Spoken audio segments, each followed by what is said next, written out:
saja? Oke, ya sudah. Kita lanjut belajar ya, biar tidak lama-lama. Oke, pembelajaran hari ini kita seperti yang kalian lihat di depannya. Sebelumnya kalian sudah belajar materi apa di pertemuan IPA, pembelajaran IPA? Penjernihan air. Ada lagi yang lain? Teknologi ramah lingkungan. Terus betul ya? Saya sudah belajar tentang teknologi ramah lingkungan. Apa itu teknologi ramah lingkungan?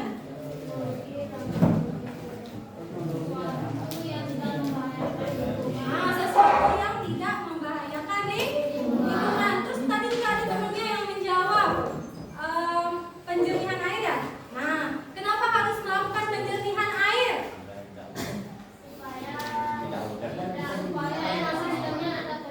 Nah, supaya ekosistemnya tetap terjaga. Nah, untuk pembelajaran hari ini kita akan melanjutkan pembelajaran itu ya.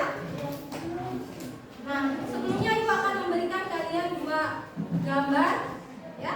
Ada gambar 1 dan gambar 2 ya.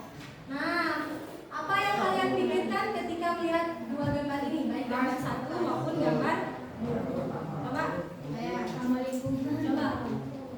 Di gambar pertama itu lebih ramah lingkungan karena tidak mencemari udara. Yang kedua itu lebih tidak baik untuk lingkungan karena kan kendaraan itu mengeluarkan asap gitu, terus jadinya berpolusi. Oh ya, yang satu katanya lebih ramah lingkungan, yang kedua tidak ramah lingkungan karena menghasilkan polusi. Ada lagi yang lain? Ini tadi. Sama, ada yang lain lagi? Coba ibu tanya, gambar 1 gambar apa? Delman. Di Bali, apa kalian pernah melihat? Di Bali ada salah satu alat transportasi tradisional yang namanya dokar. Sama seperti di Lombok juga namanya dokar. Pernah nggak naik dokar? Pernah? Seru ya? Lalu yang kedua, gambar kedua gambar apa? Orang naik motor. Orang naik motor. Pasti juga kalian pernah naik motor ataupun naik mobil. Berdasarkan kedua gambar ini, apa kira-kira bedanya jika dilihat dari sumber tenaganya? Yang gambar pertama sumber tenaganya apa? Iya, tenaga hewan yaitu kuda, ya. Sementara untuk gambar 2 menggunakan mesin. Jika kalian disuruh memilih, lebih milih menggunakan gambar transportasi 1 atau transportasi 2? Kenapa? Karena lebih cepat, lebih efektif ya. Nah, tapi apakah gambar kedua ini bisa digunakan terus-menerus dalam jangka waktu yang lama? Tidak. Kenapa alasannya? Karena kalau tidak ada bensin kita tidak bisa jalan. Iya, karena kalau tidak ada bensin kita bisa jalan. Sementara jika kita menggunakan alat transportasi tradisional seperti dokar itu, maka kita bisa meminimalisir penggunaan apa dia bilang namanya tadi, bahan bakarnya. Bahan bakar terbuat dari minyak bumi.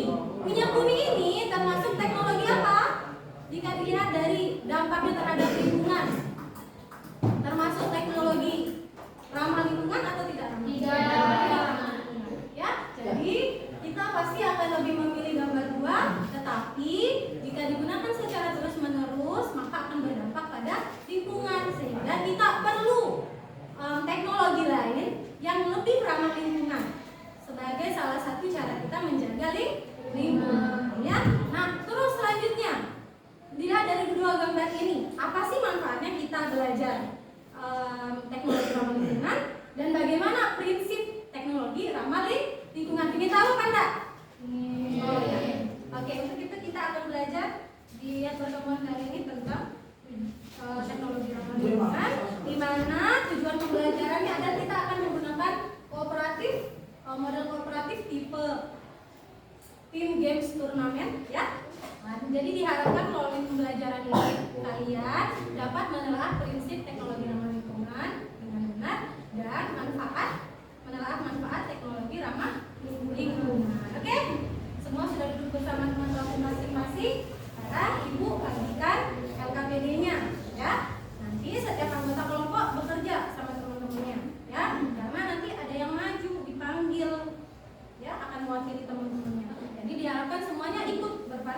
konsentrasi menjawab soal ya. Jangan sampai satu temennya aja yang jawab, oke? Oke.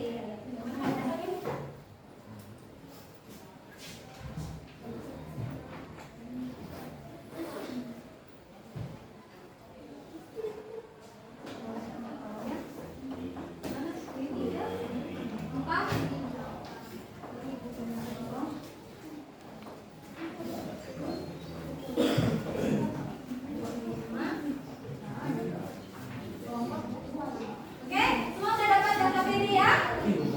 Sudah? Semua sudah dapat data PD? Nah, silakan dijawab bersama teman kelompoknya. Ibu beri waktu sampai pukul 8 lebih 5 menit. Ya, silakan dijawab. Nanti setelah selesai mendiskusikan, kalian akan bermain games. Oke? Silakan, udah mulai dijawab.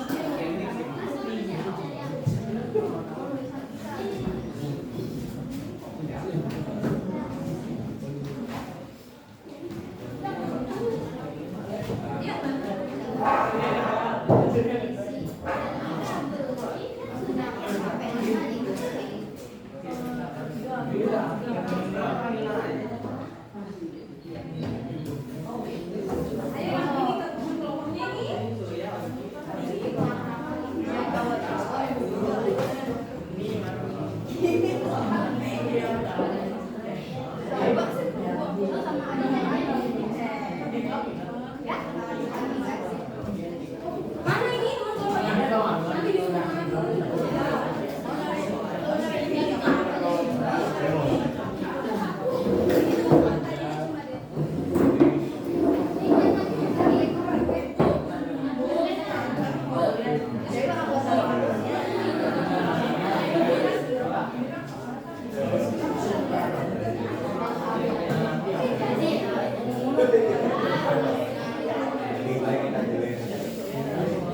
Cuma sedikit.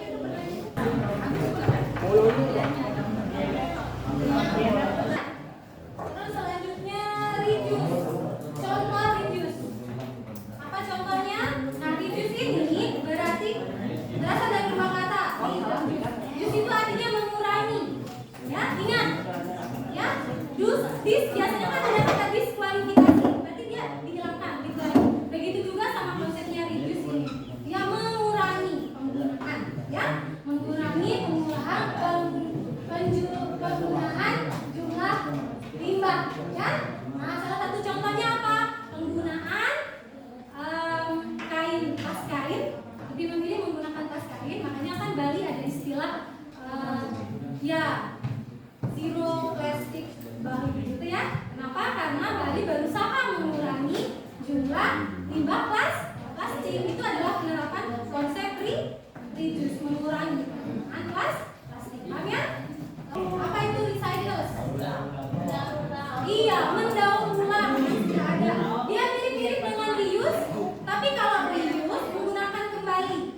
Tapi kalau recycle melalui pengolahan. Apa contohnya recycle? Membuat tas dari anyaman sampah plastik. Biasanya sampah minuman, marimas yang kita beli itu kita buang saja. Tapi dengan memanfaatkan prinsip recycle, kita bisa membuat plastik itu menjadi anyaman. Pernah praktikum seperti itu? Nyoba buat itu? Nah, kita bisa membuat plastik marimas atau minuman-minuman yang lain itu dengan cara dilipat-lipat, terus dianyam, disambung, membentuk tas atau membentuk apa yang lainnya, kotak pensil misalnya, ya? Terus reuse, tadi sudah reuse ya. Nah, reuse memakai kembali bahan yang tidak terpakai atau sudah berupa limbah sebenarnya, tapi dipakai tanpa melalui proses. Tadi kalau recycle diproses dulu, dianyam, baru menjadi tas. Tapi kalau reuse, ya, dia tidak diproses, langsung saja. Apa contohnya? Apa? Botol bekas. Botol bekas biasa dibuat jadi apa? Botol bekas? Jadi pot di dalam ruangan atau sedotan yang dulu pakai yang boleh.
membuat penanggungan